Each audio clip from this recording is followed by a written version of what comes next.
ayyuhal mu'minun ittaqullah usikum wa iyaya bitaqwallahi faqad fazal muttaqun.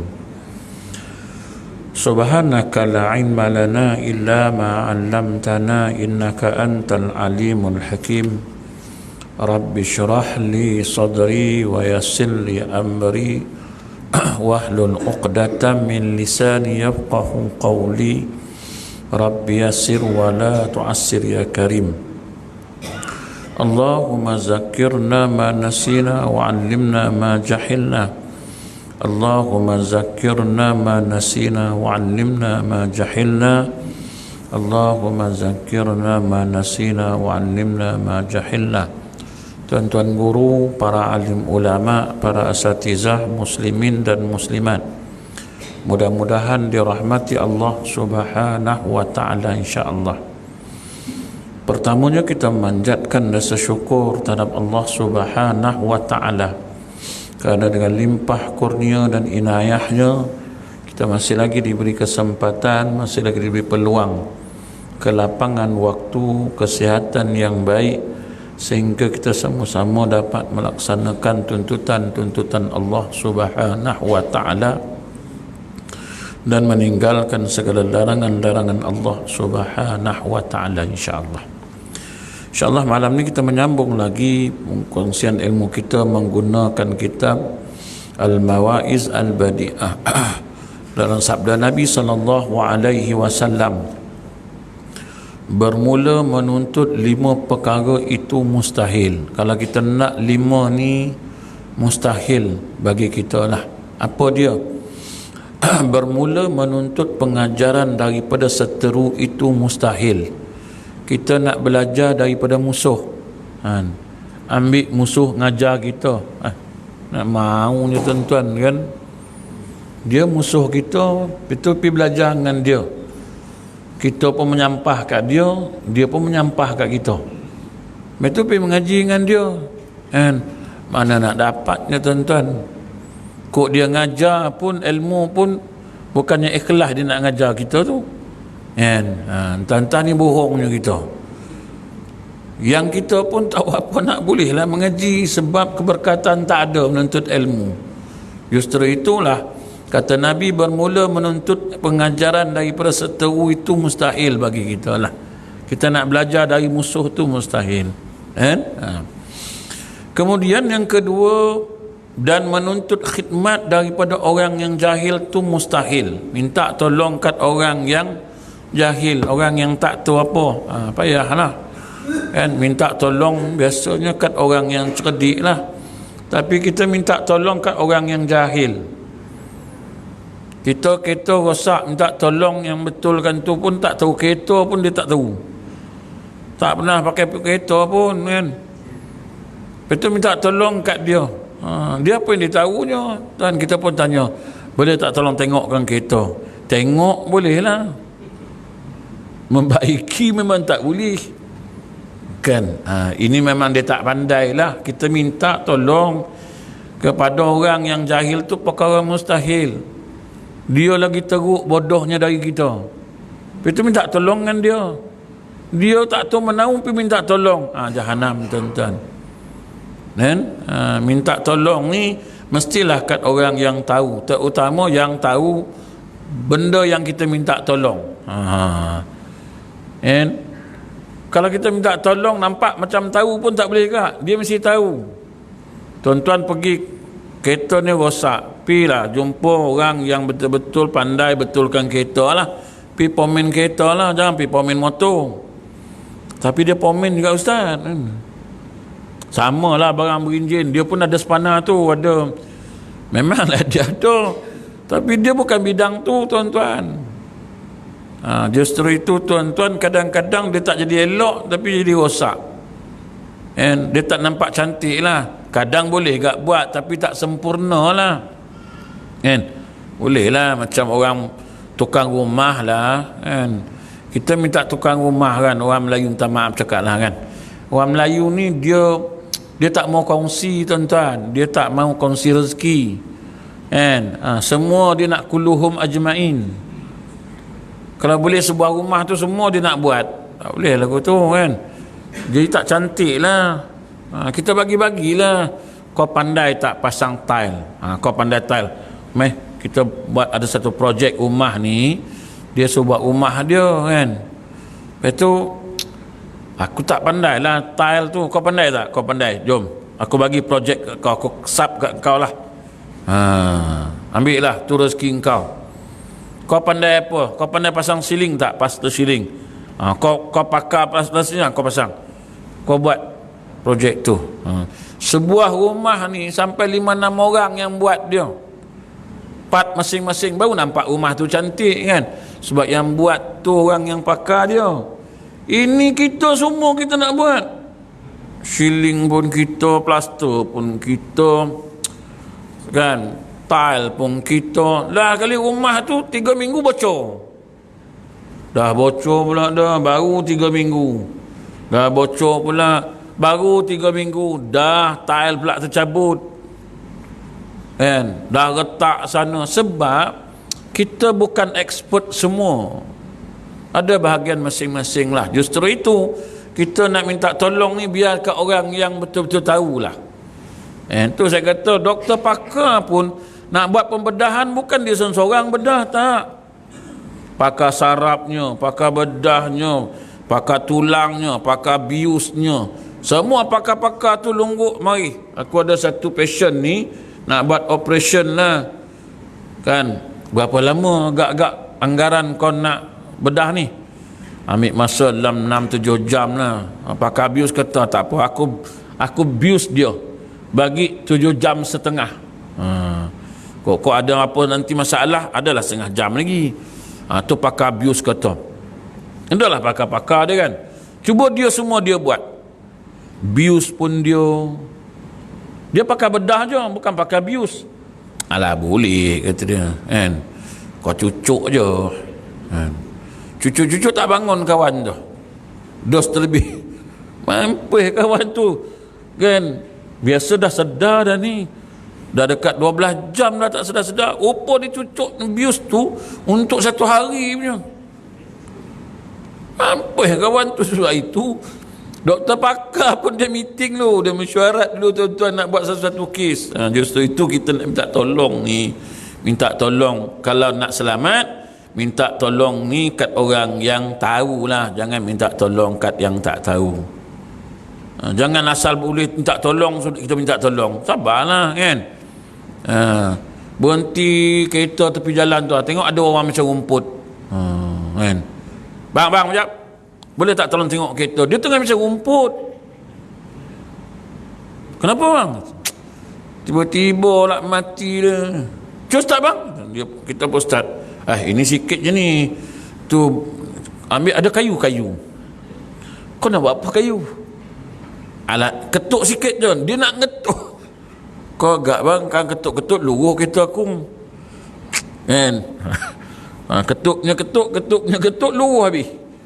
Sebab itulah Nabi kata ni kalau nak menuntut khidmat, pertolongan, cari orang yang memang boleh tolong kan? Bukan tolong menyibukkan, tolong sungguh. Tolong nyibuk banyak kan? Kemudian kata Nabi lagi, mustahillah menuntut syurga dengan tiada amal itu. Nak masuk syurga, nak mati beriman, nak mati baik, nak mati husnul khatimah, akulah kan, kalau boleh lah kan, aku mengharap sangatlah kalau dapat mati aku tu biarlah kat masjid. Kan.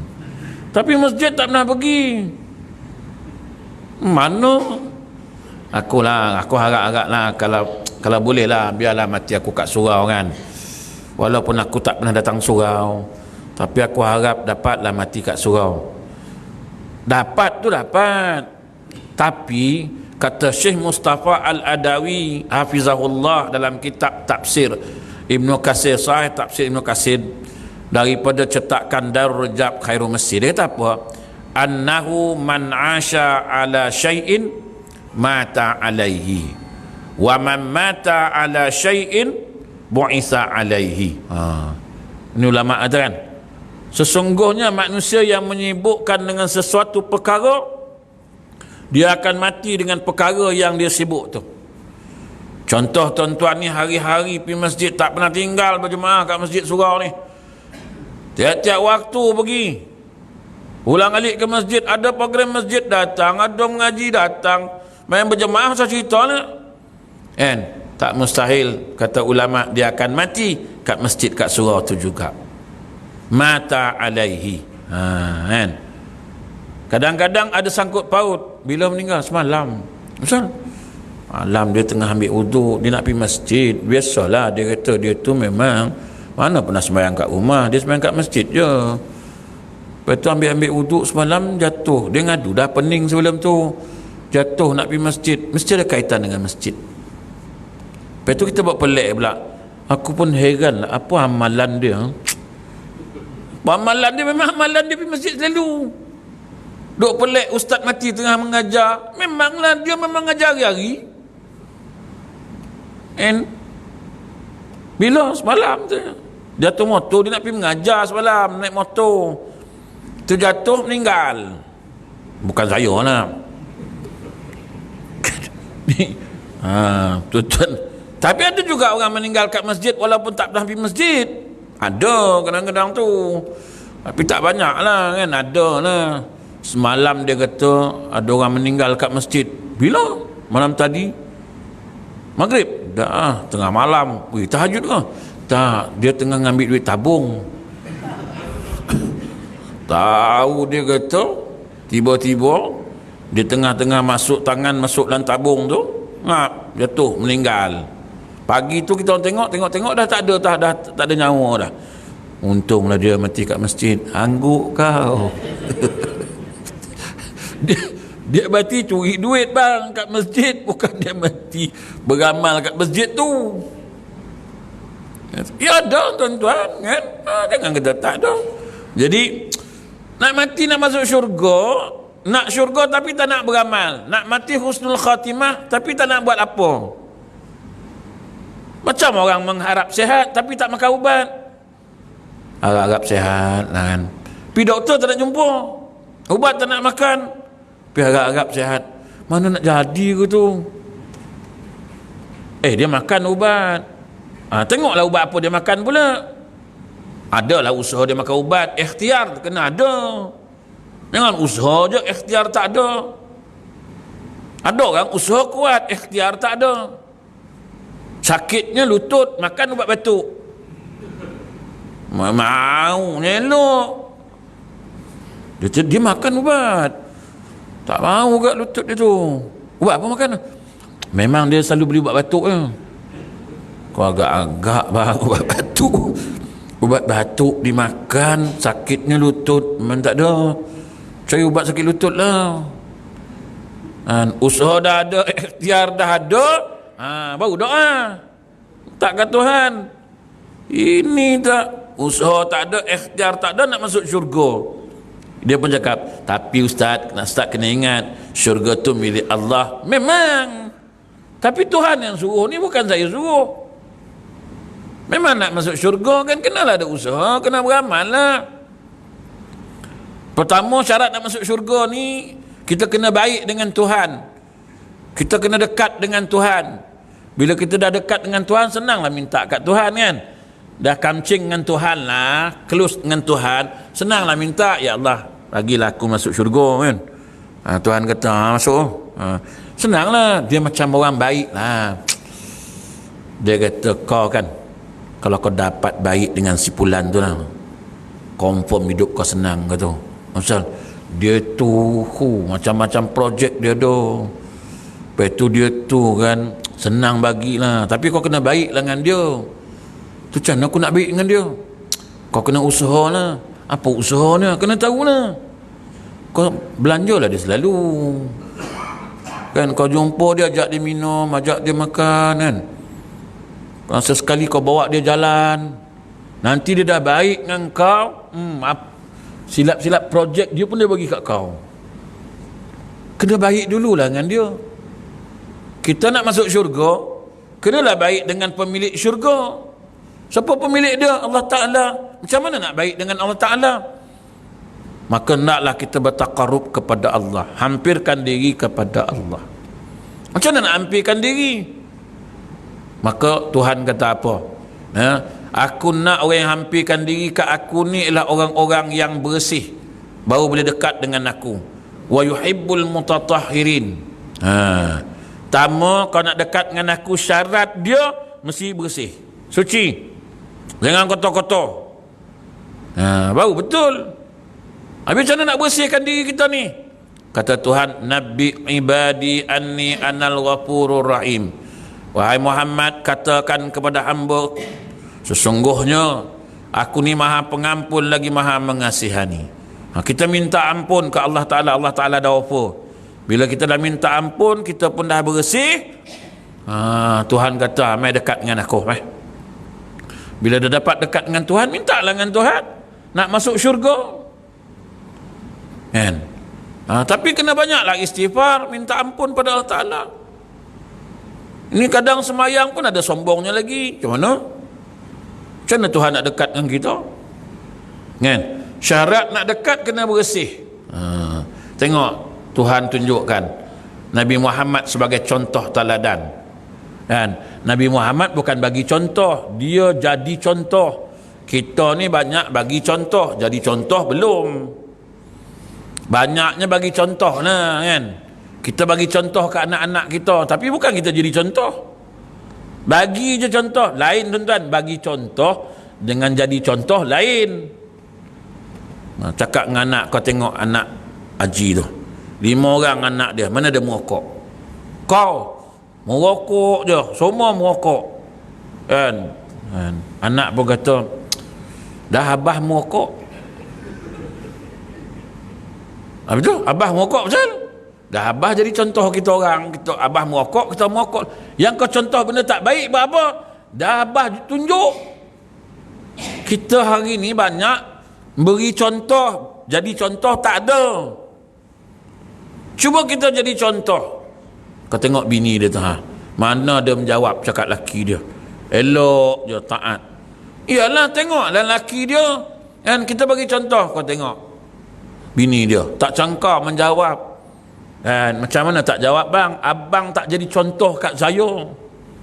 Contoh apa? Abang pun tak betul. Semayang pun tak pernah abang jadi imam kat saya. Saya je jadi imam. Jadi contoh tak ada. Cuba jadi contoh. Bukan bagi contoh. Ustaz-ustaz banyak bagi contoh, kan? Ustaz-ustaz memang banyak bagi contoh. Tuan-tuan cuba tengok nah, ulama-ulama salaf. Dia bagi contoh tu. Cuma murid tak tanya, Ustaz? Saat dia kata anak murid ni, aku ajar betul aku lah ditanya kan. Tu saya kata, saya pernah kena tau. Ni cakap ni pengalaman saya pernah kena kan. Bila bawa orang pergi umrah, kan, ada satu package ni yang saya bawa ni, ada Jom Kembara Travel ni, Haji Ismail ni kan, dia bawa package 6 kali umrah percuma. Tuan-tuan main-main ke? Maknanya pergi umrah tu hari-hari lah, 3 kali mau percuma lah. 3 kali lagi tu dia tanggung lah pergi miqat tu. Daripada hotel pergi miqat, nak pergi umrah bila? Tengah malam. Pergi hantar, tak kena bayar lah. 6 kali, 3 tu 3 ni kan. Saya pertama kali bawa tuan-tuan, dapat bawa jemaah ni pertama kali lah. Sebelum ni tak pernah orang buat 6 kali tu. Paling banyak pun 3 pun banyak tanya, penat tak Ustaz? 3, saya dah nak masuk 3, penat lah Ustaz. Tak edi lalu. Ni ada seorang ni, satu keluarga ni 6 kali orang segamat tu. Anak beranak dia 6 ni. Dia bawa anak-anak dia, bini dia semua. Masuk hari ketiga tu, hari-hari dia buat umrah tu. Masuk hari keempat dia jumpa saya, Ustaz, saya ingat nak buat umrah lah malam ni. Aduh, aku cakap, kau ni lah, aduh, tapi dah package macam tu, hantar je lah. Kita tak keluar duit, yang keluar duit syarikat. Pergilah hantar miqat, balik. Dia buat umrah, saya tak buat lah, sebab pergi hantar je kan. Hantar, balik, bawa dia balik. Okey, boleh buat lah? Boleh Ustaz. Dia kata dah 3 kali dah buat. Dia kata ni masuk yang keempat ni kan. Esok hari yang kelima pergi lagi, pagi pula dah. Aduh, aku juga, Ustaz, saya ingat nak buat umrah lah pagi ni. Berapa orang? Satu keluarga saya lah. Saya kata hari-hari tuan buat umrah. Dia kata kita datang buat umrah Ustaz. Dia kata bukan datang selalu. Ni dapat rezeki datang ni nak buat lah. Dia kata nak nak guna kalau tu kan. Okey lah, aku pun diam ya kan. Aku pun hantar lah. Masuk hari yang ke-6 tu. Hantar, dia nak pergi umrah. Aku tu, wih 6 kali tuan. Dia kata, sampai kat mikot dia tanya aku, Ustaz tak buat ke? Aku nak kata apa kan? Ustaz tak buat ke? Ustaz ngantar je kata dia. Sudah aku cakap kan. Tapi aku nak jawab lah kan. Tapi lambat lah jawab tu. Apa nak aku buta ke orang tua ni kan. Tapi bagus, bini dia tu bagus tau. Ustaz tak payah tanya lah. Dia kata tak payah cakap lah. Dia selalu datang kan.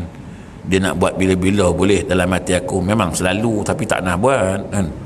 Dalam hati sebab dia tengok kita tau. Dia tengok kita, kau ni ngantar je, buat tak juga aku tengok. Tapi buat pakej 6 kali. Tapi buat tidak, sebab kita bagi contoh je. Jadi contoh tak tu. Dan sebab itu tuan-tuan, kita kena jadi contoh. Jangan bagi contoh. Bagi contoh senang, jadi contoh susah. Tuan kan? Bagi lain, jadi lain. Tu ada beza. Macam mengaku lain, diperakui lain. Mengaku beriman senang. Nak diperakui iman kita tu susah. Ya, sebab nak diperakui itu Tuhan yang mengaku kita.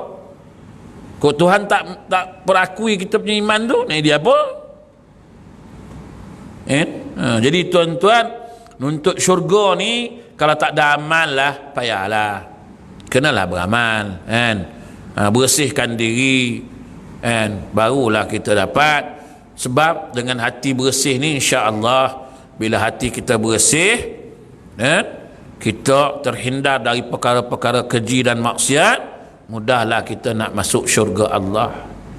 Tapi kalau kita ni tuan-tuan kan, hati kotor, susahlah nak masuk. Nabi pun kata, qala Rasulullah sallallahu alaihi wasallam, inna hazihil quluba tasda'u kama yasda'ul hadid. Dia kata, iza asabahul ma.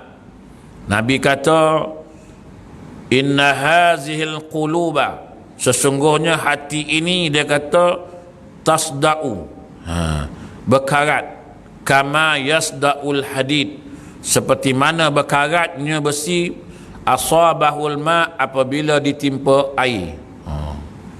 Maka ditanya kat Rasulullah SAW, qila ya Rasulullah wa ma jila'uha. Habis nak buat macam mana Rasulullah?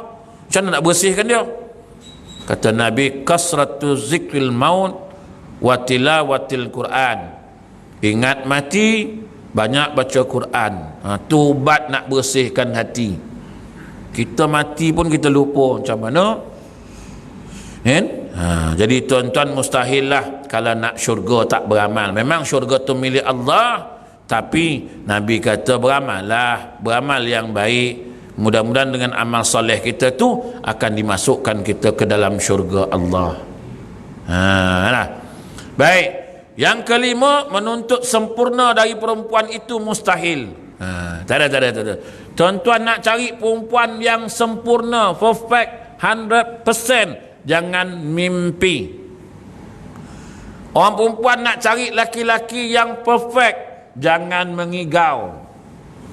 Memang tak ada. Tak kisahlah siapa pun dia.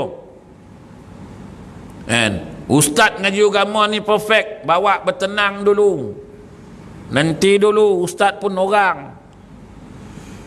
Sebab itu Nabi kata, nak cari perempuan yang sempurna, kau nak cari yang perfect, nak cantik, nak kaya, nak baik, payah. Kadang muka cantik, perangai pula uduh. Kadang perangai cantik, muka pula tak cantik. Aduh. Cantik okey dah, hidup tak susah. Hidup senang, muka cantik, perangai, jenuh tuan-tuan kan. Payah nak dapat sempurna tu, payah. Jadi kita pun tahu, kita pun payah, dia pun payah. Carilah yang sekadarnya sajalah, sesuai dengan kita cukup lah kan. Kekurangan tu biasalah. Kadang muka cantik, masak lah tak pandai. Orang telur pun hangit macam mana kan. Buat air cerai je, buat teh boleh nampak sebelah sana. Ni teh ke apa?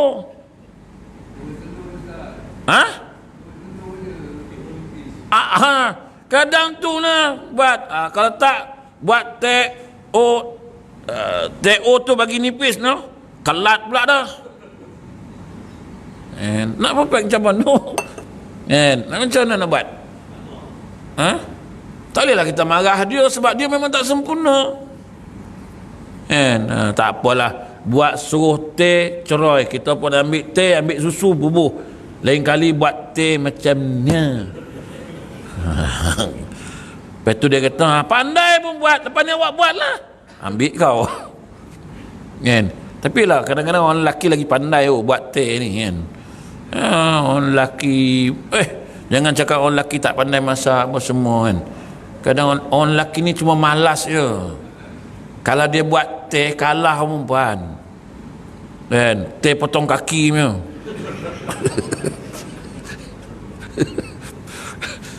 Teh bebas lemak, tapi memang jenis potong kaki punya tuan.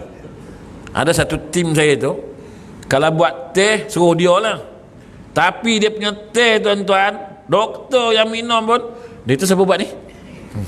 Ini teh potong kaki ni kok sebulan saya duduk sini potong kaki. Doktor cakap, doktor pun cakap dia punya teh potong kaki, susu sampai 4 tin. Gila ke apa? Kau agak-agak lah kan. Saya minum sikit, tapi tak pernah minum selalu lah. Saya tak minum teh sangat kan. Tapi doktor pun cakap ini potong kakinya teh ni, kata dia. Kan. Tapi orang lelaki-lelaki pandai buat sebenarnya. Tinggal lagi orang lelaki ni malas nak tunjuk je. Dia malas nak tunjuk skill dia tu. Masak, saya tengok masak-masak ni orang lelaki pandai masak. Kat surau masjid kan, banyak orang lelaki masak, lagi sedap daripada orang perempuan masak. Bukan perempuan sini lah, tapi sama lah benda ni kan. Jangan ingat dengan lelaki tak pandai masak. Chef ramai orang lelaki kan. Tengok chef macam mana.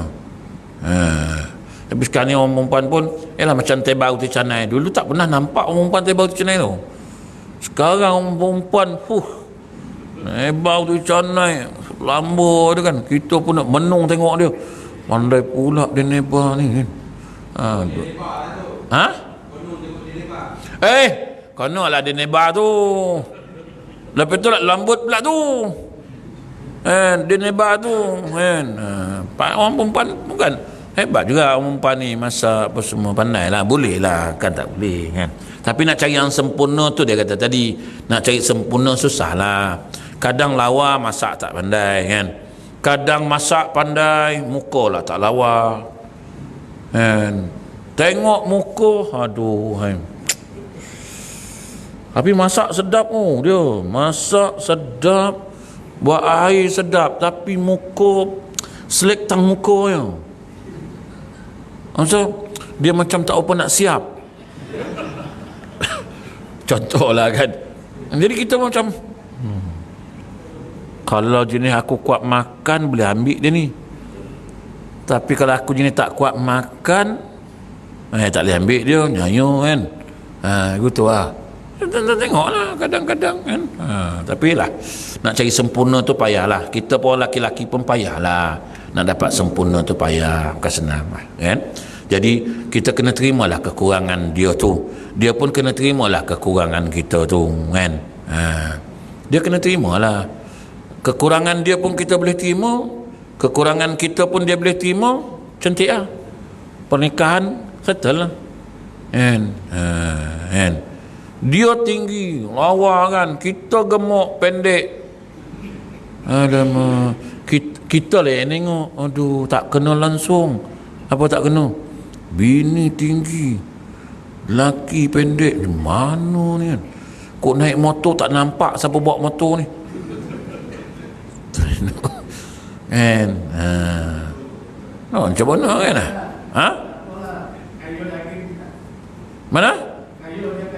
Dia kaya. Okey lah, itulah saya kata tadi, tak apalah ada salah satu pun okey lah kan. Walaupun pendek tapi kaya kan. Tak ada masalah lah, terimalah kekurangan tu. Tambah-tambah dah tua ni lagilah banyak kurang. Dulu kita senyum pun orang suka tengok. Dia punya senyum, tak tidur malam kita dia buat ni. Hari ni kalau dia senyum kita pun lari kan. Sebab dah tua, tak boleh lah senyum cara muda dulu. Masa muda dulu senyum je orang tak boleh tidur malam ni buat. Ush, kau ngigau apa ni? Aku terbayang senyum dia tu kan. Betul? Dia punya senyum padu lah kan. Cuba dah tua sok dia senyum, kau pun lari. Pasal apa kau lari? Dah tak padu lagi dah. Biasalah kan, ada kekurangan, tak apalah, itu normal lah. Dan di 5 perkara Nabi kata mustahil lah kau dapat kan? Nabi SAW bersabda, al-jannatu lil muti'i walau kana abdan habasyian. Bermula syurga itu bagi orang yang berbuat taat, jikalau hamba Habsyi sekalipun. Tak kisahlah kau siapa, tapi kau buat taat kepada Allah, maknanya syurga tu layaknya untuk engkau lah. Sebab nak masuk syurga ni amal ibadat dia, bukan paras rupa dia. Kau handsome ke apa ke tapi tak beramal, kau jangan menggau. Walaupun tak handsome tapi beramal rajin, Allahu Akbar kan. Kita tengok Bilal bin Rabah, muazzin Rasulullah kan, hitam tapi jamin masuk syurga kerana amalan yang dia ada, yang dia buat kan. Jadi kita jangan hina orang, kita jangan caci orang kan. Kita tak tahu, mungkin amalan dia lebih baik dari kita. Kita perasan kita hebat, rupa dia lagi hebat pada kita kan. Kan? Kita rajin bersedekah, nampak dia tak pernah sedekah, kita pun kata dia ni kedekut betul lah. Kita tak tahu kan, mungkin dia sedekah kita tak nampak kan. Kita tak boleh tuan-tuan. Ini besok harta banyak-banyak ni kena tanya mampus dia ni. Kenapa? Tak pernah sedekah langsung, pergi masjid sekupang pun tak bagi. Itu cerita kat masjid, kita tak tahu dia pergi bagi masjid lain. Sebab dia tengok surau ni duit pun dah banyak kan. Tengok duit banyak, wish, bagi pun nak buat apa, bukan dia buat apa dah kan. Bagi surau tu lah. Surau tu dhaif sangat aku tengok, bagi ni boleh dia manfaatkan. Mana kita tahu. So itu jangan pelekeh orang, jangan hina orang. Dia tak bagi ke, tak nampak pun dia sembahyang sunat, pemalas betul dia ni kan. Main sunat pun tak nak. Dah tua-tua ni sembahyang banyak lah, sunat sikit. Awak tu dah tua, tak payahlah. Mungkin dia simpan tenaga, dia balik rumah sembahyang sunat, mana kita tahu. Tengok kat rumah sampai pagi sembahyang sunat kan. Jadi kita jangan hina orang. Kita pun tak tahu kan, tentang dia lebih baik pada kita kan. Kita rasa kita dah baik, mungkin dia lebih baik. Kita rasa kita dah bersedekah banyak, entah dia lagi dah banyak sedekah daripada kita kan. Tengok tuan-tuan kan, kadang-kadang bila terjumpa kan, ush, artis ni bagi dekat tahfiz ni, ada tahfiz artis ni kan, mana kita tahu. Kita pun tak tahu hujung hala. Tuan-tuan ingat tak ada satu pelakon yang meninggal kat Mekah? Siapa nama dia yang pelakon Mami Jarum dulu ni, yang dia kahwin dua tu lah, apa nama dia tu, Datuk tu, apa nama tu Mami Jarum tu, apa dia mati kat depan Kaabah tu kan. Apa Ismail Din. Ismail Din.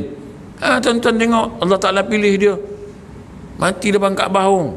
Kita pun tak tahu nasib kita kan. Walaupun dia berlakon kan, berlakon macam tu, kita tak tahu dia bertaubat sungguh-sungguh. Dia pergi Mekah insaf sungguh-sungguh taubat kan, atas dosa dia Tuhan terima. Jadi aku nak jaga engkau jangan balik kotor dah, aku ambil kau kat sini. Mana kita tahu. Situ jangan hina orang. Biarlah seburuk-buruk orang pun kita tak tahu nasib dia.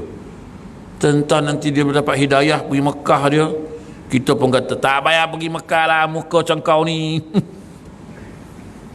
Buat Tuhan menyampah tengok kau je. Jangan gitu. Kan? Tentang Tuhan sayang kat dia, bagi hidayah, pilih dia pergi. Kan kita tak tahu. Kan? Saya ingat dulu siapa dulu pelakon Ali Setan dulu ni, apa nama tu? Azmil, tu dulu. Pelakon Ali Setan, nama filem pun Ali Setan. Dia tu lah setan kan. Tengok tuan-tuan, akhir hayat dia mengaji, dia pergi ke luar negara, pergi mengaji, cari ilmu. Saya sempatlah forum dengan dia sekali kat Ijuk masa tu kan. Allahu Akbar, saya kata dari pelakon tiba-tiba akhir penghujung ayat dia ke arah agama. Kita tak tahu tuan-tuan. Kita jangan hina orang, kita tak boleh hina orang kan. Seburuk-buruk dia ke, sejahat-jahat dia ke, mana kita tahu kan. Itu milik Allah Ta'ala lah. Kemudian dalam syak tu, wan naru lil 'asi walau kana sayyidan quraisyian. Bermula neraka itu bagi orang yang berbuat maksiat. Ni Nabi, ni sebutkan Nabi lah kan. Nabi kata yang neraka ni untuk orang buat maksiat lah. Kan? Tapi mana tahu last dia bertaubat, kita tak tahulah. Tapi yang Nabi sebut ni, orang buat maksiat ni, dia kata tempat dia kat neraka. Jikalau ada ia Said lagi Quraisy sekalipun, walaupun dia Said sekalipun, kalau buat maksiat, neraka tempat dia. Oh, dia ni keturunan Said ni, tak kisahlah, tapi buat maksiat, neraka. Kita ni kadang-kadang tak nampak tuan-tuan kan. Kadang-kadang orang agama buat salah, kita terasa macam tak ada apa tu. Last sekali kita jawab apa? Dia pun manusia gak. Salah-salah lah. Kan? Tak kisahlah dia orang agama, tak orang agama, dia salah tetap salah. Suruhlah dia bertaubat ke, taubatlah. Kita manusia yang sering melakukan kesilapan, kita bertaubat. Selesai masalah. Janganlah kita bela dia pula. Kadang-kadang kita ni bela lebih-lebih kan. Dia orang agama, tak apa, dia tahu jawapan dia tahu kembali. Jangan, mana pula boleh lagu tu. Dia macam orang bersilat kan, kan? Orang bersilat ni tuan-tuan, macam mana pun tetap kena sakit. Tak ada ke orang bersilat tak sakit. Oh, dia tu pandai nepis, sakit ke tak? Kan? Orang pukul di tepi, sakit tak? Sakit, betul lah. Gigi apa semua kan. Macam mana? Jadi tuan-tuan, kita tak boleh hukum. Kita ni yang Nabi sebut, orang buat dosa ni, buat maksiat ni, balasan dia neraka kan. Kalau dia bertaubat, dia minta ampun pada Allah, mudah-mudahan diampunkan dosanya oleh Allah Ta'ala. Dan lagi sabda Nabi SAW, bahawasanya jamu olehmu apabila masuk ia ke dalam rumah saudaranya yang Islam, nescaya masuklah sertanya 1000 rahmat. Jadi orang datang rumah kita, kita jamu.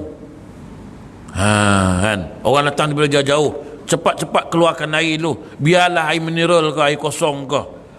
Kan? Sebelum makan lain ada, kita hidang dulu apa yang ada. Ada air sejuk, minum dulu tuan.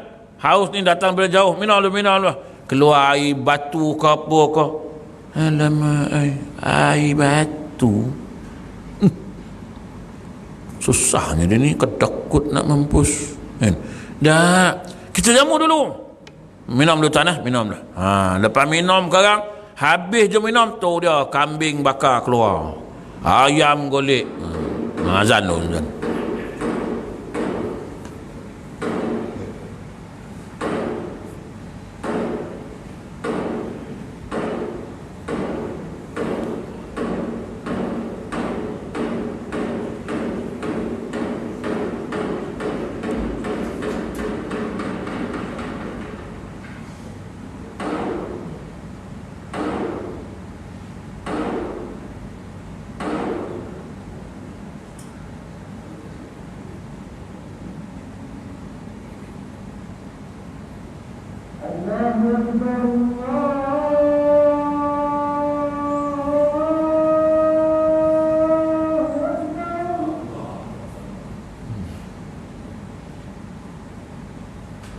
Allah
Jadi tuan-tuan, kalau orang datang rumah kita dan sebagainya, jamulah. Sebab kata Nabi, bila kita jamu tu 1000 rahmat dan dianugerahkan Ta'ala 1000 berkat, mengampunkan oleh Allah Ta'ala segala dosa orang yang berjamu itu. Ya, ini kata Nabi SAW. Tapi isyak dah masuk, cukup dekat tu.